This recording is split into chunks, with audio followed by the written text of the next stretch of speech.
Okay, guys, so this is hilarious. I'm going to play this for you. I don't know how well you can hear the audio. I'm obviously in a random hotel room in Austin right now, so I don't really have the ability to plug in this video. This is, basically going straight up on YouTube and no post-editing. But here's a clip that's so ridiculous that I didn't believe it when somebody told me about it. I had to watch the video, and then when I saw the video, I was like, yep, it has been described accurately to me. So Charlie Kirk was doing some event, I guess it said as Talking Points or Turning Points USA, whatever the fuck they call it. I don't know and I don't care. And really, I don't think there's many actual young people who support that. I think, he's trotted out there, he's backed by big money donors, and then you have a bunch of boomers on Facebook who, love the content, and then it's this veneer of, oh, this guy is a young right-winger who's making young people more right-wing. I think it's just this goofy thing. Here's what he said. Again, I couldn't believe that this is real. He's talking about, the moral decline of this younger generation, and he brings up weed. Look at the comparison he makes here, or listen to it. And here's why. Because we live in an abundant society. We live in a place where you could have literally weed delivered to your front door. It's like, what? And somehow, oh, that's liberty. No, that's actually slavery. We live in a place where weed can be delivered to your front door. People say, oh, that's liberty. No, that's actually slavery. Slavery, bro? Slavery. Slavery. Slavery. By the way, Charlie Kirk fancies himself like libertarian leaning. He's a libertarian leaning Republican. Where's that libertarian ideology, dog? That's the least libertarian thing I've ever heard in my life. What an actual libertarian would say is, no, that is liberty. If you could lay in bed and order, a substance to get intoxicated on, to get a high off of course that's liberty. Now, you might not like that people do that, but it doesn't matter if you like it or don't like it. It's their decision. It's their personal choice. They could do whatever they want with their own body and with their own consciousness as long as they're not hurting anybody else. I mean, this is like basic 101 stuff. In fact, a real hardcore libertarian would say, you should be able to order heroin to your door if you want, laying in bed. That's what an actual libertarian would say. But he's comparing it to slavery. Where did this newfound extreme social conservatism come from? And by the way, who the fuck is this appealing to? Because not only is it not appealing to young people who are overwhelmingly on the other side of this issue, this also now you're losing the boomers. Because the most recent polls on weed legalization are like over 60%. This issue is done, son. It's so far gone. I mean, the states are falling one by one in rapid speed. Like, we're watching it in real time. It's like slavery to order marijuana to your door. So, is it also slavery, ordering wine to your door, a beer to your door? Is it like slavery to go out to the wine store or to get some beer at the grocery store? Is that like slavery?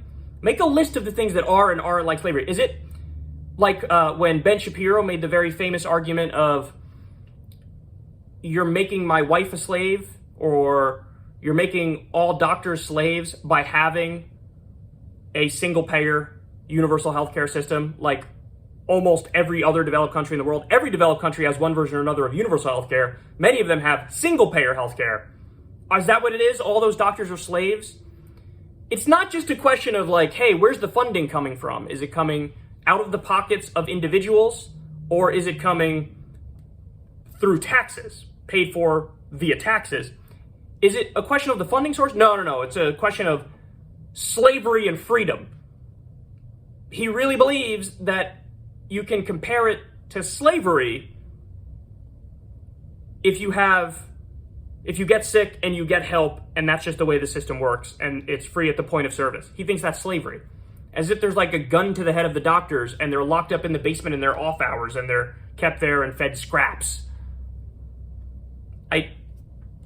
Again, this is one of those things that's so astounding, I don't even know how to respond to it. It's such an overreach, and it's so absurd that I don't know how to engage with it directly, because it's like, who would ever make such a obviously ludicrous point, such a gratuitous, asinine point? Ordering weed to your door is slavery. Well, then I got news for you. Over 60% of the country is pro-slavery. And I don't think that's true at all. In fact, I think when you look at the polls, most Americans are correct on most issues, whether it's raising the minimum wage or universal health care or ending the wars, or now 55% even support universal basic income. I mean, Jesus, what the fuck would he call universal basic income if he's calling weed slavery? Would that be like genocide? Genocide to give everybody effectively a social security check. And remember, these are the guys, whether it's Charlie Kirk or Ben Shapiro, these are the guys who are viewed as like the intellectuals of the right. In the same way that back in the day, like William F. Buckley was viewed as like an intellectual of the right. And it's like, if this is you putting your best foot forward, you guys are in serious, serious, serious trouble. Because this is one of the silliest things I've ever heard. Ordering weed to your door is slavery. I guess if I'm trying to be too kind to him, which I shouldn't be, but I'll try, even though I shouldn't, is his argument that like all drugs enslave your mind because you become addicted to them and therefore you're ordering, you know, the thing to your door that's going to enslave you, enslave your mind, enslave your being, and make you submit to it because that's how, you know, you react to drugs. Is that the stretch of an argument that he's trying to make? Because if it is, definitely not buying it. People have caffeine in this country. People have Red Bull in this country. People have all sorts of intoxicants that they enjoy. And remember, Dr. Carl Hart, who's an expert on this stuff, taught us 80% of people, 80% who do any substance are not addicted. So, you know what it is? It is freedom. It's people in a free society determining what to put in their body and how to tweak their mood. And that's a beautiful thing. I wouldn't want to live in a drug-free society. I want people to be able to take the edge off with a glass of beer or smoke some weed. And by the way, I'm not saying that the people who are real addicts, like, go ahead, pick up that bottle again or whatever. No. Because there are some people who do need help and are addicted. But most people aren't addicted and they're fine. So I have nothing but sympathy for the people who are addicts, but the people who aren't, the addicts should get help. The people who aren't addicts, have fun, enjoy your life. Take whatever substance you want to take. Just don't hurt anybody else. Don't do anything crazy. But tweak your consciousness if you want to tweak your consciousness. It's hilarious because in other contexts, he would argue for endless freedom, like economic freedom, which really means the freedom of the business owner to tell the employees to do whatever the fuck he or she wants the employees to do. You know, he believes in the freedom of the government not regulating business much, if at all. So that's the kind of freedom he believes in. A capitalist conception of freedom, which is like, my employees are basically my property, so I have property rights to control them. That's the kind of freedom he believes in. His version of freedom is actually like little private tyrannies or dictatorships that we call corporations or businesses. That's his conception of freedom.